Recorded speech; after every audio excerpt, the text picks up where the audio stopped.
दोस्तों, मैं बांकेसर भागलपुर से आपके बीच कुछ एक संदेश लेकर आया हूं जो कि बिहार सरकार की तरफ से लागू की गई है।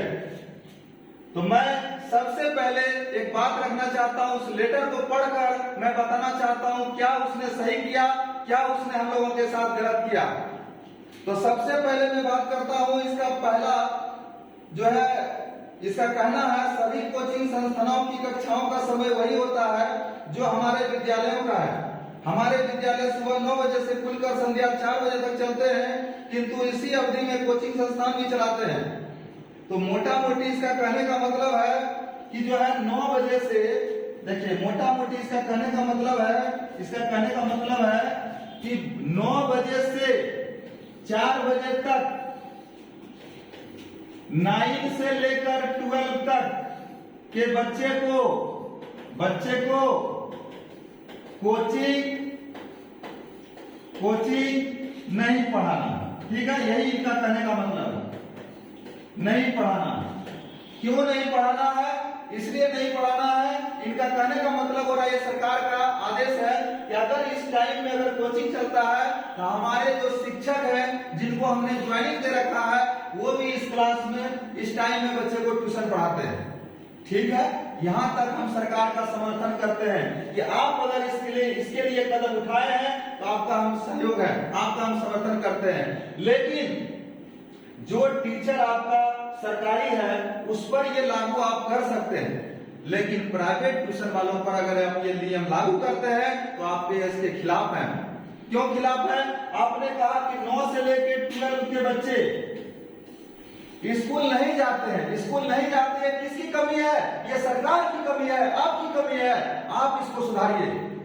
अगर आप इसको नहीं सुधारते हैं और आप प्रेशर देते हैं, दबाव देते हैं, आप बोलते हैं प्रशासन से जो है टाइट करवाएंगे, दंड दिलवाएंगे, ये करवाएंगे, ये सब बकवासी है।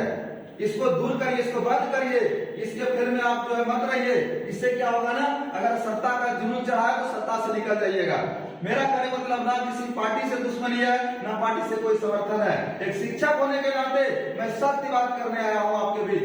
देखिए, आप 9 बजे से 12 बजे तक आप उस टीचर को बर्खास्त करिए, हटाइए।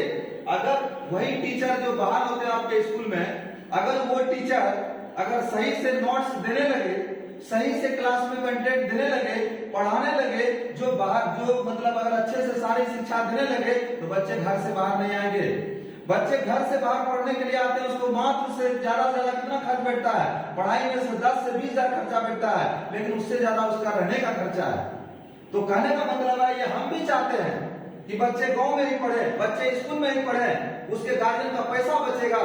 लेकिन सबसे बड़ा तकलीफ ये होता है कि सरकार उसकी व्यवस्था करने से पहले नियम थोप देती है, प्रशासन पे भार देने लगती है। आपको प्रशासन पे भार देने की कोई जरूरत नहीं है।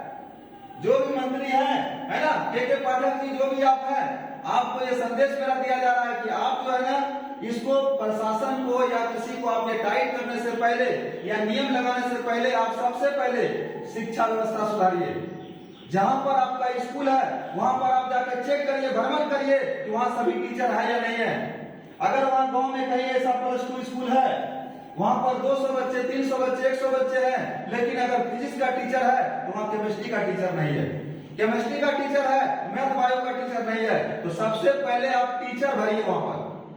जब आप वहां पर टीचर भरेंगे तो बच्चे कभी भी गांव से बाहर नहीं आएंगे। अगर बच्चे को सही कंटेंट उसी टीचर के द्वारा मिल गया तो बच्चे बाहर नहीं आएंगे। तो इसलिए आप सबसे पहले पब्लिकों पर या प्राइवेट संस्थाओं पर लगाम लगाने से पहले आप अपना व्यवस्था पूरा करिए। आप कह देते हैं कि कोचिंग चलेगा। अरे आप सरकारी शिक्षा को सुधारना चाहते हैं, सरकारी स्कूल के बच्चे को सुधारना चाहते हैं, तो प्राइवेट कोचिंग ने आपका क्या बिगाड़ा? अगर लगता है आपको प्राइवेट कोचिंग ने बिगाड़ा तो कहां बिगाड़ा, क्या बिगाड़ा? आप इतना दिमाग लगा रहे हैं कि ये नहीं होगा, वो नहीं होगा, खुद से कुछ चिट्ठी जारी कर देते हैं, रात में सो के जगते हैं, सुबह चिट्ठी जारी कर दिए, पता ही नहीं चलता है क्या क्या आप लोग सोचते रहते हैं रात दिन। अब बताइए 9 से 12 के बच्चे आपने स्कूल बहुत चले और क्वालिटी डाउन हो जाएगा आपका, पता है? आपने जो है 9 से 12 के बच्चे टीचर दिए हैं, पहले जाके गांव में टीचर दीजिए। और सरकारी स्कूल के उन टीचरों से भी मेरा निवेदन है कि अगर आप जिस स्कूल में ज्वाइनिंग है, अगर बच्चे को आप सही कंटेंट, सही मटेरियल, सही नोट्स आप जिस तरह से ट्यूशन में कराते हैं आप स्कूल में भी कराइए। बच्चे को ट्यूशन की जरूरत नहीं पड़ेगी। हमें ट्यूशन पढ़ाने का कोई शौक नहीं है, कोई नहीं चाहता कि हम ट्यूशन पढ़ा के जो है सुबह से शाम तक जितना कमाई नहीं होता उससे ज्यादा रेंट लगता है, उससे ज्यादा बच्चों के पीछे मेहनत लगता है। ट्यूशन पढ़ाना इतना आसान है?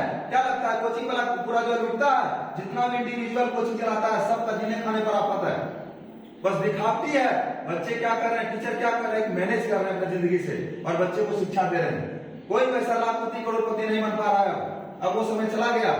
तो मेरा कहने का मतलब है 9 से 12 तक के बच्चों का अगर आप चाहते हैं अच्छा कल्याण हो तो नई शिक्षा नीति लागू होने से पहले, लागू करने से पहले अपने विद्यालय में आप सबसे पहले अच्छे अच्छे टीचर को बहाल करिए और उस टीचर पर लगाम लगाइए, उसको बोलिए कि आप जो है ट्यूशन बाहर नहीं पढ़ा सकते हैं, हम आपके साथ, और उसको कहिए। और वही टीचर से मेरा भी निवेदन है, अगर आपका ज्वाइनिंग किसी स्कूल में होता है, अगर आप प्राइवेट ट्यूशन पढ़ा रहे हैं तो आप बच्चे को स्कूल से जो आप बाहर कोचिंग में मेहनत करते हैं वही आप अपने स्कूल में करें, तो बच्चे बाहर ट्यूशन के लिए नहीं भटकेंगे।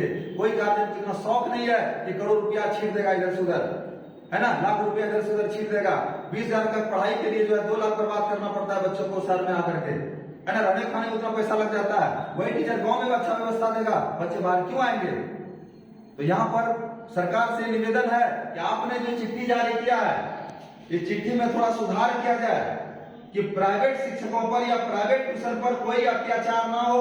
अगर अत्याचार होता है, अगर हम लोग सभी एकजुट हो गए, सभी शिक्षक पढ़े लिखे लोग एक साथ हो गए, तो आने वाले समय में हमारा भी एक जो है ना रहेगा, ऑर्डर रहेगा, एक आदेश रहेगा, हमारा भी एक बातें रहेगी, जिसमें मैं बता देता हूं, मैं बांके बिहारी भागलपुर से कि अगला सीएम की कुर्सी की लड़ाई मैं लड़ूंगा।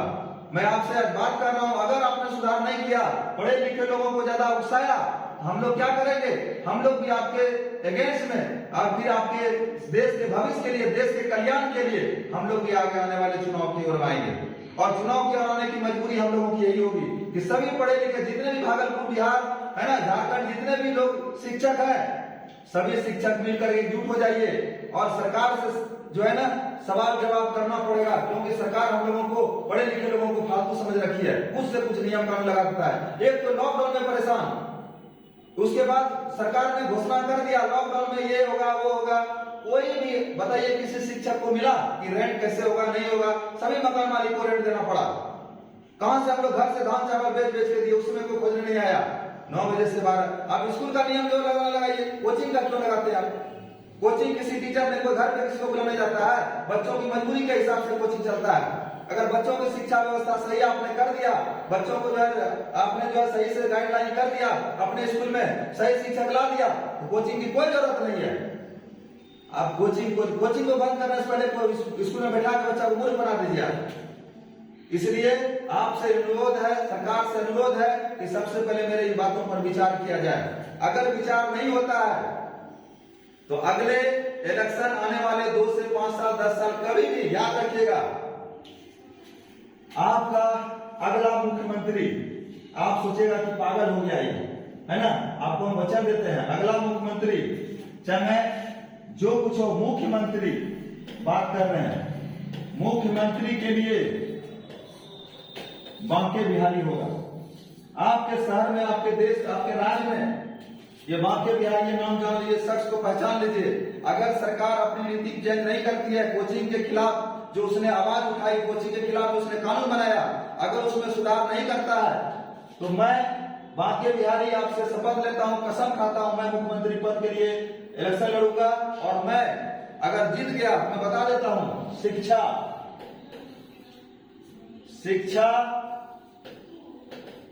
स्वास्थ्य, आप ये बताइए, शिक्षा व्यवस्था अगर स्कूल का सुधार दिया जाए तो हमारा बिहार बहुत आगे चला जाएगा। अगर स्वास्थ्य, आप देख रहे हैं ना, सबसे पहले एक और मैं बात करूंगा डॉक्टर के क्लिनिक पर, क्या आप देख लीजिए जितने भी सारे डॉक्टर हैं, आप डॉक्टर को लगभग 50 लाख सैलरी दे देते हैं हॉस्पिटल में, लेकिन 5 लाख का सामान के लिए वो डॉक्टर आपके हॉस्पिटल में ऑपरेशन नहीं करता है। ये किसकी गलती है? सरकार की गलती है, डॉक्टर की गलती है। जाते हैं हॉस्पिटल, डॉक्टर ऑपरेशन करने वाला, बड़े से बड़े डॉक्टर आपके हॉस्पिटल में बहाल है, आप उसको सैलरी दे रहे हैं, लेकिन वही ऑपरेशन के लिए जब उस डॉक्टर को बुला जाता है तो डॉक्टर क्लिनिक बुलाता है। क्यों? क्योंकि डॉक्टर के पास बोलता है डॉक्टर कि मेरे पास ये सामान नहीं है, वो सामान नहीं है, तो उसमें डॉक्टर की भी गलती है। जहां सामान रहता है वहां भी डॉक्टर बहाना मारता है, तो वहां डॉक्टर की भी गलती है, और पब्लिक जो है परेशान रहता है। आपको पब्लिक ने जहां पर सत्ता दिया, आपको पब्लिक ने पोस्ट दिया अपनी सेवा करने के लिए, आपने उसका क्या किया? शोषण किया। तो मैं सरकार से भी विनती करता हूं कि डॉक्टर को जो है थोड़ा सा गाइडलाइन दे दीजिए कि जो है ना वो हॉस्पिटल में भी ऑपरेशन करें, गरीबों का खून ना चूसे, गरीबों का जान ना ले। अगर ऐसा स्थिति रहा तो मैं डॉक्टर के खिलाफ भी आवाज उठाऊंगा। और हॉस्पिटल पे आप अगर कोई डॉक्टर बढ़िया बढ़िया लगाते हैं तो 5 लाख की संपत्ति लगाने के कारण जो आपका ऑपरेशन वगैरह अगर नहीं हो पाता है तो प्लीज वो भी लगाइए, है ना। अगर किसी हॉस्पिटल में अगर निरीक्षण करिए, जहां सुविधा नहीं है उसमें जो है जो सामान की कमी है उसको भी आप दीजिए, तो शिक्षा व्यवस्था आपका सुधर सकता है। अगर ये सब आप कर लेंगे तो मुझे मुख्यमंत्री की कोई जरूरत नहीं है, मुझे मुख्यमंत्री कुर्सी की कोई लोग नहीं है। अगर आप करते तो मैं आपके साथ हूं, मुझे अपना कुर्सी की चिंता नहीं है। शिक्षा के लिए आप हर स्कूल में शिक्षक बढ़िया डालिए, और स्कूल में जो है ना कमेटी बनाइए, जिला लेवल पे, पंचायत लेवल पे, हर स्कूल में पढ़ाई हो रही है कि नहीं हो रही है उसका अलग निरीक्षण करिए। अगर कमेटी में भी कोई गद्दार निकलता है तुरंत बर्खास्त कर दिए, कोई उसको जो है नौकरी को आप अस्थायी मत बनाइए। अगर काम नहीं करता तो बर्खास्त करिए सीधा। दूसरी बात रही, अभी देखिए हमारे जो है कृषि, आपको मैं बड़ा तकलीफ से बोल रहा हूं, कृषि मैं बांका जिला से बोल रहा हूं, बांका जिला भागलपुर की बात कर रहा हूं, बांका जिला और भागलपुर की बात कर रहा हूं। अभी भी इस एरिया में इस बार खेती होने की संभावना नहीं है, मारा हो जाएगा पूरा खेत। लगातार 2 वर्षों 3 वर्षों से ऐसा हो रहा है, लोगों को खाने पर आफत है, लेकिन कभी विधायक, सांसद या कोई मंत्री में ये हिम्मत नहीं आया कि पानी कैसे आएगा यहाँ पर, पानी का सुविधा क्या होगा। यही सरकार है, यही जो सरकार की नीति है। आप कभी भ्रमण किए, सभी विधायक, सांसद सभी चोर हैं। अब बताइए कि यहाँ पर इस सब एरिया में अभी तक पानी नहीं है, लोग जो है ना कृषि के लिए सूखा खेत पड़ा हुआ है और पानी का कोई साधन नहीं। और मैं बताना चाहता हूं, अगर यहाँ पर सरकार अगर जागरूक हो तो मैं सरकार से निवेदन करना चाहता हूं, आप जो है इस गंगा, हमारे चारों तरफ गंगा ही गंगा है, आप इस गंगे का पानी किसी मशीन द्वारा कोई नहर बनाइए और उस नहर को पूरे बिहार दौड़ा दीजिए, और वो पानी जो है नहर बह नहर क्या होगा, पूरे बिहार पटवन हो जाएगा और हमारा कृषि हो सकता है। अगर आपसे ये नहीं होता है, आप सब गलती छोड़ दीजिए, मुख्यमंत्री बनने के लिए मैं तैयार हूं, मैं ये काम करूंगा। अगर आपसे होता है, मुझे मुख्यमंत्री की कोई शौक नहीं है, मैं ये भी कहना चाहता हूं, मुझे कोई शौक नहीं है। अगर आपको करना है तो आप करिए इस काम को, मैं आपके साथ हूं। अगर आपसे नहीं होता ये सब काम, आप लोग सब हटिए, हम अकेले संभाल लेंगे। उसके बाद देखिए कैसे काम होता है, कैसे विकास होता है। ये कृषि की बात रही, कृषि पर भी थोड़ा ध्यान दिया जाए, सरकार से निवेदन है। अगर मैं जल्दी वीडियो नहीं बनाता हूं, अगर बनाता हूं तो मेरा बहुत क्वेश्चन रहता है ना। जब कुछ दिल में तकलीफ होती है तब मैं वीडियो बनाता हूं। तो कृषि के बारे में मैंने कहा कि पूरे गंगा नदी से चारों तरफ जहां आपको सुविधा हो, मैंने कहा कि एक वैसा कोई टैंक बनाइए जिसके द्वारा वहां से मशीन लगाकर कुछ दिन तक मशीन चलेगा, बड़ा मशीन चलेगा, वहां से पूरा नहर में कोई नहर तैयार करिए, वहां नहर बाय नहर पूरा जो है बिहार तक, जहां तक संभव हो, जो जिला सुखाड़ घोषित होता है वहां तक पटवन की सुविधा कर दीजिए, गंगा नदी से कनेक्ट कर दीजिए उसको, तो हमारा कृषि क्षेत्र भी मजबूत हो जाएगा। क्योंकि भारत, हम लोग पढ़ते थे कृषि प्रधान देश है, कृषि प्रधान देश है। हमारे देश में कृषि है तो हमारा देश का हर आदमी खा पी के सोता है, भूखा नहीं सोता है। अदर कंट्री में देख लीजिए, कृषि नहीं है तो पैसा से क्या होगा, उसको जो है भूखा भी सोना पड़ सकता होगा। लेकिन हमारा देश अगर इतना जो है मजबूर होते हुए भी हमारा देश में कोई भूखा नहीं रहता है, तो सरकार आके क्रेडिट ले जाते हैं हमारे देश में, ये हमारे देश में वो कृषि का प्रधान देश है, कृषि प्रधान देश है। तो कृषि पर विचार करना होगा। अगर हमारे देश की कृषि अच्छी रही, हमारा देश नंबर 1 रहेगा, हमारा राज्य नंबर 1 रहेगा। मेरा एक ही लक्ष्य है, बिहार को नंबर 1 शिक्षित राज्य बनाना, बिहार को स्वास्थ्य में नंबर 1 तक ले जाना, बिहार को जो है कृषि में नंबर 1 ले जाना। ये 3 मेरा काम है ना। बिजली में नंबर 1, बिजली के बारे में मैं बात करता हूँ। आपने बिजली दिया, स्मार्ट मीटर सबसे पहले बिहार में लगवा दिया। क्या फायदा हुआ स्मार्ट मीटर का? किसी का बिजली बिल ये आ रहा है, किसी का वो आ रहा है, किसी की ये आ रहा है। हमारे सरकार में वो भी दम नहीं है कि बिजली का जो अपना विभाग संभाल पाए, केंद्र को दे दिया। तो ये सब जो है आपने गलत किया। अगर आपको लगता है ना कि आपने दारू, जहां सुबह शाम तक जानता है, मैं दारू का एक कण भी नहीं लेता हूं, मैं बोलता हूं दारू आपने बंद कर दिया, बस इसी में मुख्यमंत्री सफल हो गया, दारू बंद हो गया। क्या सफल हो गया? हमारे राज्य में दारू नहीं चलता है, बगल में चलता ना झारखंड में, क्या हो गया? झारखंड नीलाम हो गया, झारखंड बर्बाद हो गया दारू पीने से। यूपी में दारू चलता है, यूपी बर्बाद है। तो दारू मैंने नहीं रखता है, मैंने रखता हमारे राज्य का विकास, और विकास तभी होगा जब हमारा राज्य का हर पब्लिक, हर आदमी, हर घर के बच्चे शिक्षित होंगे। हमारे गांव में, हमारे समाज में अगर हॉस्पिटल की अच्छी व्यवस्था होगी तो फिर हमारा राज्य अच्छा हो सकता है, आगे बढ़ सकता है। कृषि अच्छी होगी, हमारा राज्य आगे बढ़ सकता है। अगर ये सभी आप अगर कर सकते हैं, हमारे सभी सरकारों से, चाहे बीजेपी हो, आरजेडी हो, जदयू हो, सभी से निवेदन है कि जिसमें ये सब कुबत है आप करिए, आपके साथ हम, आपके साथ ये बांके बिहारी खड़ा है। अगर आपको लगता है कि आपसे ये सब नहीं हो पाएगा, आप कल कुर्सी छोड़िए, मैं इसको पूरा करने के लिए तैयार हूं। अगर नहीं करूंगा तो उसी दिन मुझे बीच चौराहे पे गोली मार देना, अगर ये सब काम मैं नहीं करूंगा तो। मुझे सत्ता का लोभ नहीं है। अगर सत्ता का लोभ रहता, सुबह से शाम 12 बजे तक मैं जो है यहाँ की कोचिंग नहीं पढ़ाता। मैं कोचिंग कर पढ़ाता हूँ, मेहनत से, ईमानदारी से रोटी खाता हूँ। आज तकलीफ लगा कुछ बातों को लेकर, तब मैं कुछ बात लेकर के आया।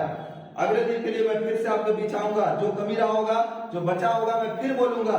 तब तक के लिए जय हिंद, जय भारत, जय हमारा बिहार की मिट्टी और बिहार के लाल, बिहार के माई बाप, बिहार के हमारे दोस्त, हमारे देश के सेना, सबको जय हिंद।